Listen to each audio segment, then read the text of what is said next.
The moment my father picked up my wine glass, the one I'd hand-selected from a supplier in the hill country, the one that cost me $42 wholesale and sat on every table in my restaurant because I believed people deserved to hold something beautiful. I knew exactly what kind of night this was going to be. He didn't ask, he didn't look at me. He just wrapped his fingers around the stem like it had always belonged to him, tipped it toward the candlelight to examine the color, and said, "Not bad. Is this the house pour?" I had been standing at the pass for 6 hours. The Friday dinner rush at Wren's had hit us harder than usual. 37 covers by 7, a kitchen firing on 6 burners, my sous chef Marcus calling expo while I floated between front and back, checking every plate before it left, the way I had done every single service for the past 3 years. My feet hurt. My chef's coat had a smear of beurre blanc near the second button. And my father who had not called, texted, emailed, or knocked on a single door of mine since the night I walked out of his house at 24 years old, was sitting at table 7, examining my wine like a man appraising property. He set the glass down. 15%, he said, for Tyler. Silent stake. You sign tonight and we're done. I didn't say anything. Not yet. Because I'd been waiting 9 years for this conversation, and I needed to do it right. Let me back up. Let me tell you who I am, because who I am matters here. My name is Wren Calloway. I'm 33 years old. I own a restaurant in East Austin called Wren's. Brass letters above the door, reclaimed wood on the walls, a menu I spent 4 years refining from a concept I scribbled on a Whataburger napkin at 28. We've been open 3 years. We've turned a profit for 2. Last fall, Austin Monthly put us on their 30 under 40 to watch list, which my pastry chef Danny printed out and taped to the walk-in door. I cried about it in my car before service and told no one. I built this place myself, not with loans from family or generosity from people who believed in me early. I built it with 7 years of line cook wages, 1 traumatic stint as a sous chef under a man who screamed in French even though he was from Tulsa, a business loan from Texas Capital Bank that I qualified for on my own, my name, my credit, my financials, and the kind of delusional certainty that probably looks like confidence from the outside. I come from Austin originally, grew up in a house in Round Rock with my parents and my older brother Tyler. My father, Graham Calloway, ran a small commercial real estate brokerage for 20 years. My mother, Patricia, managed the books and took credit for everything he touched. Tyler was 4 years older than me and had been the family's designated future since birth. Tyler was going to be the success. Tyler had the ideas. Tyler had the instincts. Tyler had never once, in his entire adult life, paid for anything himself. I figured that out somewhere around age 12. Tyler had a fender bender at 19. My father paid the claim privately so his insurance wouldn't spike. Tyler dropped out of UT sophomore year. My father hired him at the brokerage, gave him a title, and paid him a salary he hadn't earned. Tyler had a business idea at 22, some kind of mobile car detailing concept that lasted 8 months, and my parents funded it quietly. No questions asked, no repayment expected. I watched all of this happen the way you watch weather from inside a house, from a distance, aware of it, but not sure what to do with it. When I was 19, I got my first real kitchen job, prep cook at a gastropub off South Congress called Hatch, minimum wage, unglamorous. I loved it more than I had loved anything. I'd go home smelling like fryer oil and go to sleep genuinely happy. My father told me it was a phase. My mother asked when I was going to pick a real major. Tyler didn't say anything because Tyler was rarely home. At 22, I got promoted to line cook at a fine dining spot called Oleander, and that's where I met Diana Marsh. Diana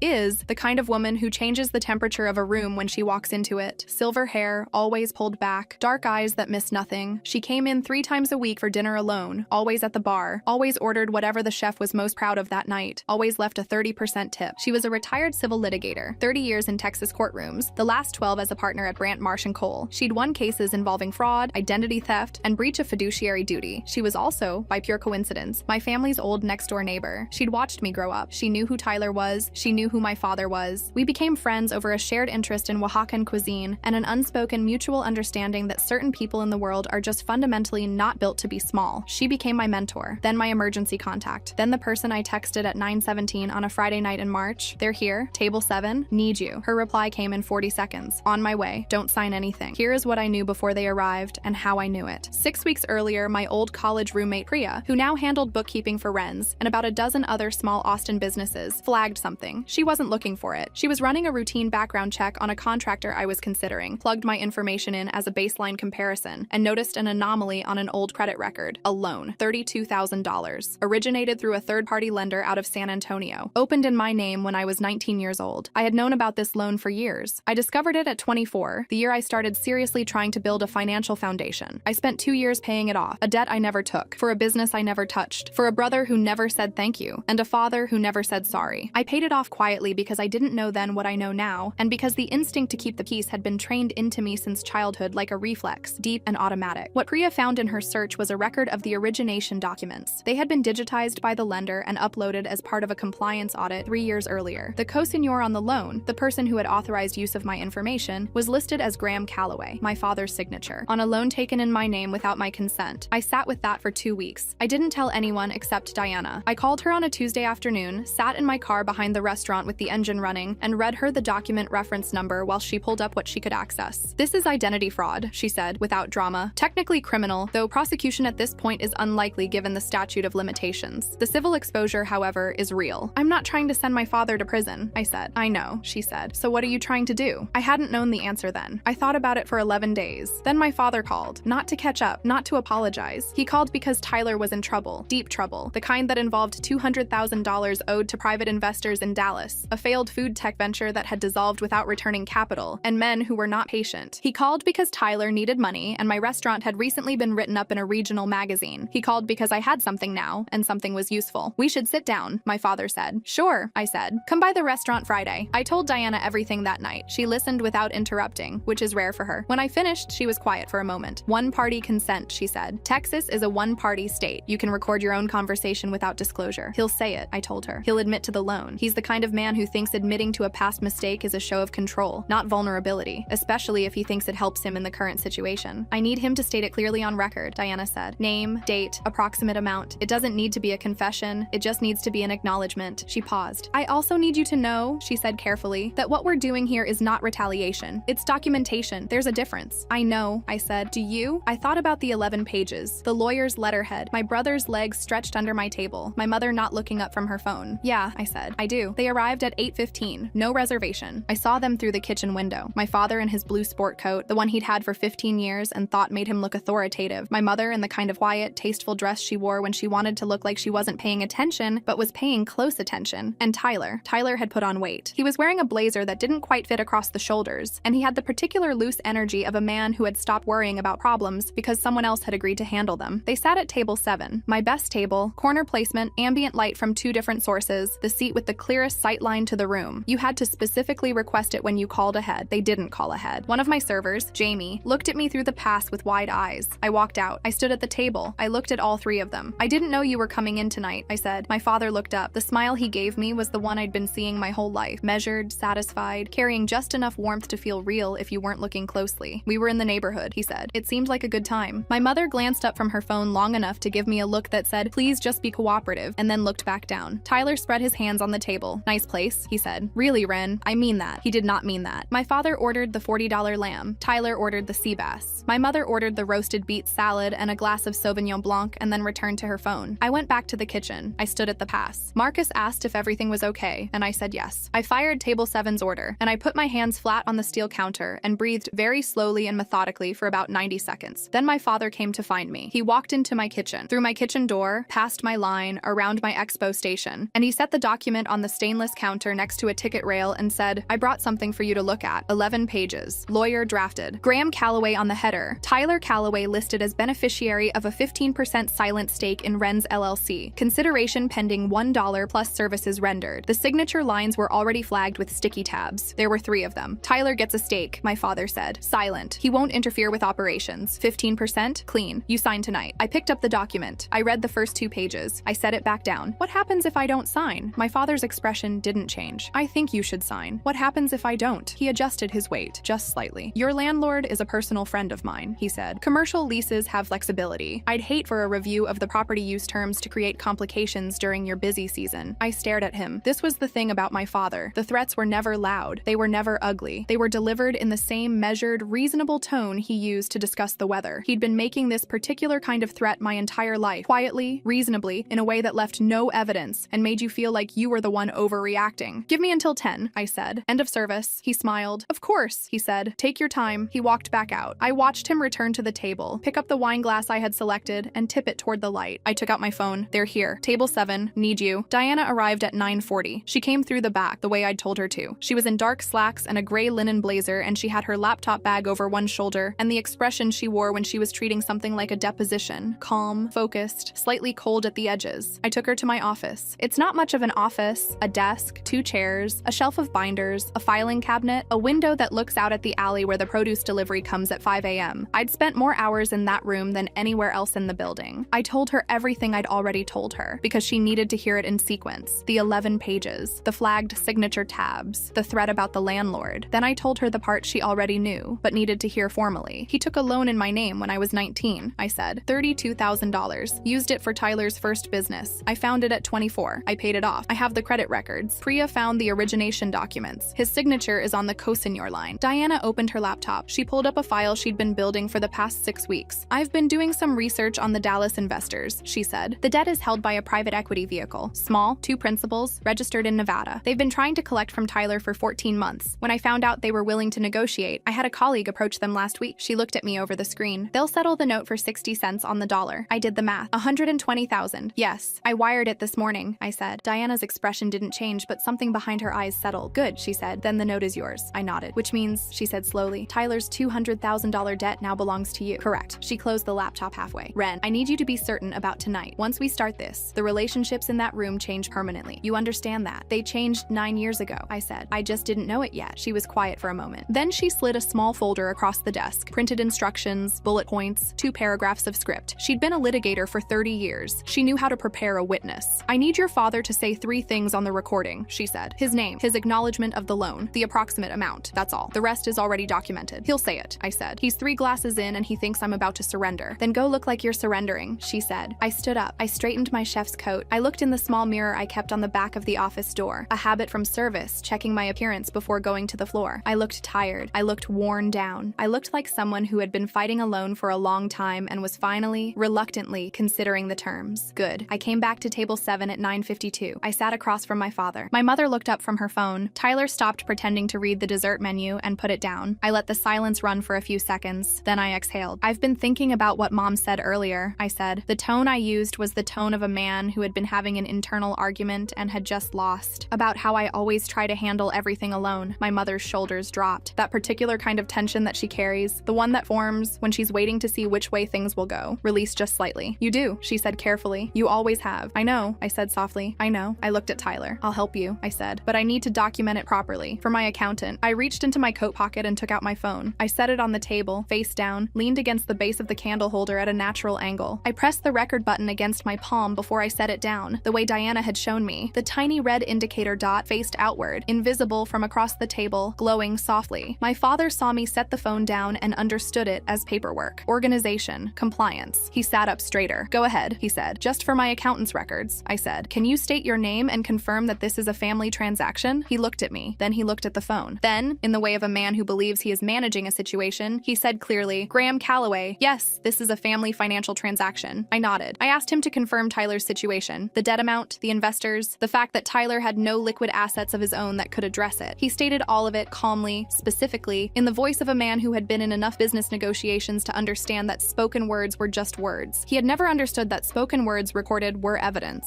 I let the moment breathe. Then I tilted my head slightly, like I was just now remembering something. One more thing, I said. I kept my voice light, almost bored. My accountant needs to confirm this is the first formal financial interaction between us, to show there's no prior pattern of gifts or transfers that would affect the tax treatment. My father's eyes narrowed very slightly, just a fraction. I want to note, I said, still easy, still careful, that there was a prior incident when I was 19, a loan taken in my name. I just need it on record so this new arrangement looks clean, separate and distinct from the old one. I met his eyes. It actually works in your favor. Acknowledging it now officially closes it, makes everything tidy for the accountant. I watched him process it. I watched him run the calculation, the one where acknowledging a past mistake, framed as a procedural necessity, felt like the move of a man in control rather than a man confessing. My father had spent 40 years making exactly this kind of calculation. He believed it. There was a loan taken in Ren's name, he said slowly. The way you say something you've decided is not really a problem. Approximately 9 years ago, $32,000, used for family purposes. Perfect, I said quietly. Thank you. My phone buzzed against the table. I turned it slightly without looking at the screen. Diana, transaction complete. He has a house in Pflugerville. Equity positive. I pushed the document across the table. Tyler signed. He picked up the pen without reading, which told me everything about how accustomed he was to other people managing consequences for him. My father signed without reading, the way he had probably signed 100 documents over 30 years, with the confidence of a man who believes his name on something is enough protection. My mother signed after scanning the signature lines, her mouth set in that particular expression she wore when she was pretending she understood something she didn't. The pen was still in her hand. I stopped the recording. I set both hands flat on the table, the way I set them on the steel counter when I needed to breathe. Then I looked up at my family. I need to tell you something, I said. My mother's expression was still loose with relief. The money I was going to wire to Tyler's investors, I said. I wired it this morning. Her shoulders dropped further. Tyler let out a breath. My father nodded slowly, the nod of a man closing a deal. But not to them, I said. The table went still. I set my phone face up. I opened the email on the screen, turned it so they could read it. Transaction confirmation. Recipient, Meridian Capital Solutions, LLC. Amount, $120,000. Date, today, 7:04 a.m. And below that, the confirmation letter from Meridian acknowledging the purchase and transfer of the Callaway debt note, currently valued at $200,000 principal. I bought the debt note, I said. Tyler's $200,000. I'm his creditor now. Nobody said anything. Tyler's face went blank. Not angry, not sad, just blank. The way a screen looks when the power cuts out. My mother made a sound, just a small sound, like she'd touched something hot. My father's mouth opened, then it closed, then it opened again. This is extortion, he said. His voice was low, and for the first time in my memory, it had an edge of something real in it. Not rage, something smaller, something almost like fear. It's a legal transaction, I said, with your signatures, on your lawyer's paperwork. I picked up the document. Tyler now owes me $200,000 at the terms of the original note, which I am fully within my rights to enforce, restructure, or settle as I see fit. I set the document back down. And you just confirmed on a recording, I said, that you took a loan in my name when I was 19 years old for $32,000 without my consent. My father's face twisted. That's not what I said. It's what the recording contains, I said, word for word. Diana Marsh, retired civil litigator, 30 years at Brandt Marsh and Cole, reviewed the transcript an hour ago. She's prepared a notice of civil claim for identity fraud and financial fraud, which she'll file Monday unless we reach a separate agreement. The Pflugerville property you own, house, positive equity, is sufficient collateral for the claim. My mother was very still. Tyler was looking at the table. My father leaned forward. You wouldn't. I also have the origination documents, I said, with your co-senior signature. Those were uploaded to a compliance database 3 years ago and are now in the possession of my attorney. The table was so quiet I could hear the kitchen, plates going down, Marcus calling an order, the small clean sounds of a restaurant I had built from nothing, running the way I had trained it to run. This is, my father started. This is my restaurant, I said. I wasn't loud. I didn't need to be. You came in here without a reservation. You sat at my best table. You poured yourself my wine. You handed me a document that would give Tyler a stake in a business he had nothing to do with building, and you threatened to call my landlord if I didn't comply. I looked at him steadily. I'm not signing 15% over to anyone. I'm not surrendering equity in something I built because Tyler ran out of other people's money again. My father's jaw tightened. You're doing this in public. I looked around the room. Warm, amber light. Tables and conversation. The low sound of a restaurant at full service. Not loud, not performative, just alive in the way I had always wanted it to be. Danny was running a dessert course at table 4. Jamie was resetting a two-top near the window. I'm doing this in my restaurant, I said. I stood up. Priya will bring the check for the wine. She'll also need your credit card because I'm not comping the table. I picked up the document from the table, all 11 pages of it, the flagged signature tabs still in place. Tyler's and my father's and my mother's names signed neatly at the bottom. Diana will be in touch Monday morning. My mother finally looked up from her phone. She looked at me for a long moment, not with anger, but with something more complicated, something that might have been recognition. I didn't wait for it to resolve. I pressed the button under the edge of table 7, the service call button I'd installed in all my corner tables so servers could be summoned without a guest having to look around the room, and I walked back toward the kitchen. I didn't look back. I went through the door, past the line, past Marcus, who looked at my face and asked no questions, and I went to my office and I sat down in my chair and I put my hands flat on my knees and I breathed. My phone lit up. Diana, recording is clean. Audio is clear. We'll talk tomorrow. And then, a few seconds later, you did good, kid. That was 14 months ago. Here is what happened after. Diana filed the civil notice on Monday. My father retained a family attorney who, after reviewing the recording and the origination documents, advised him strongly against contesting. The settlement was quiet and specific. The civil claim was withdrawn in exchange for a formal written acknowledgement of the fraud, a cash payment of $18,000, roughly half of what I'd paid in interest and fees over 2 years, and a recorded deed restriction on the Pflugerville property, releasing any creditor claim I had agreed not to exercise. My father signed it. He did not look at me when he signed it. Tyler's debt, my $200,000, carried at the original note terms, is being repaid on a structured schedule. He's working now, a real job, project management for a construction company in San Marcos. He makes his monthly payments. We haven't spoken beyond what's required to administer the note. My mother called me 8 weeks after that Friday night. She didn't apologize exactly. She said she wanted me to know she hadn't understood how far things had gone. I told her I believed her because I think I did. We talk occasionally, carefully, like two people learning to build something new on ground that shifted. My landlord, who turned out to not be in fact a personal friend of my father's, renewed my lease last September for 3 years at the same rate. Ren's had its best quarter in November. Marcus got a raise. Danny is developing a new dessert menu. I hired a second pastry assistant and a new front-of-house manager named Cole, who has the warmth of a farmhouse table and the organizational skills of a tax attorney. We're opening a second location in the spring. I signed the lease last month. My name, alone, on the dotted line. I still have the recording. I keep it in a folder on my laptop marked simply with the date. I've listened to it 3 times. Each time, what strikes me is not my father's voice, not the moment he says the words that sealed it, but the sound in the background, constant and low, of my restaurant running. Plates, orders, the hum of a kitchen at full service, all that happening while they thought they had me cornered.